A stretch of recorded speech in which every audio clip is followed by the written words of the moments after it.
சூரிக்கு விட்டு கொடுத்த மைனா விதார்த். பிரபு நடிச்ச பொன்மனம் படத்துல இயக்குனரானவர் SP ராஜ்குமார். அதுக்கப்புறம் பிரபுதேவா நடிச்ச என்னுயிர் நீதானே மற்றும் ஏன் புருஷன் குழந்தை மாதிரி, கார்மேகம், அழகர் மலை ஆகிய படங்களை இயக்குன அவரு பின்னாடி விஜய் நடிச்ச சுறா படத்தை இயக்குனாரு. அடுத்து ஒரு புதுமுக நடிகரை வச்சு பார்க்கணும் போல இருக்குன்ற படத்தை இயக்குனாரு ராஜ்குமார். ஆனா அந்த படம் ஃபைனான்ஸ் பிரச்சனையில சிக்கிக்குச்சு. அந்த நேரத்துல விதார்த்தை வச்சு ஒரு படம் டைரக்ட் செய்யணும்னு ஒரு புதிய பட நிறுவனம் வந்ததுனால பார்க்கணும் போல இருக்கு படத்தை வெளிக்கொண்டு வரும் முயற்சியை கிடப்பில போட்டுட்டு விதார்த் நடிக்கும் பட வேலைகளை தொடங்கினாரு. அந்த படத்துக்கு பட்டைய கிளப்பணும் பாண்டியான்னு பெயர் வச்சு முழுநீள காமெடி படமா இப்போ இயக்கி முடிச்சிட்டாரு. விதார்த்துக்கு ஜோடியா வழக்கியன் ஜனலோரும் நடிச்ச மனிஷா யாதவ் நடிச்சிருக்க இந்த படத்துல சூரியும் இன்னொரு முக்கியமான வேடத்துல நடிச்சிருக்காராம்.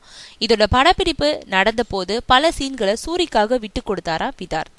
அது பத்தி விதார்த் சொல்லும் பொழுது, பட்டைய கிளப்பணும் பாண்டியா பக்கா காமெடி படம், அதனால கதாநாயகனா நான் நடிச்சாலும் காமெடியான சூரிக்கு படத்துல நிறைய வேலை இருக்கு. அதோடு இப்போ அவருக்கு மார்க்கெட்டும் நல்லா இருக்கு.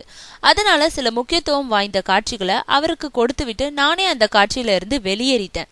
அப்படி விட்டு கொடுத்ததால சூரி நடிச்ச காமெடி காட்சி நல்லா வந்திருக்கு. படத்துக்கும் அது பெரிய பலமாயிருக்குன்னு சொல்லும் விதார்த், என்ன பொறுத்தவரை ஒரு காமெடியனுக்கு தன்னோட காட்சிகளை விட்டு கொடுக்கிறோமேன்ற ஈகோவெல்லாம் கிடையாது.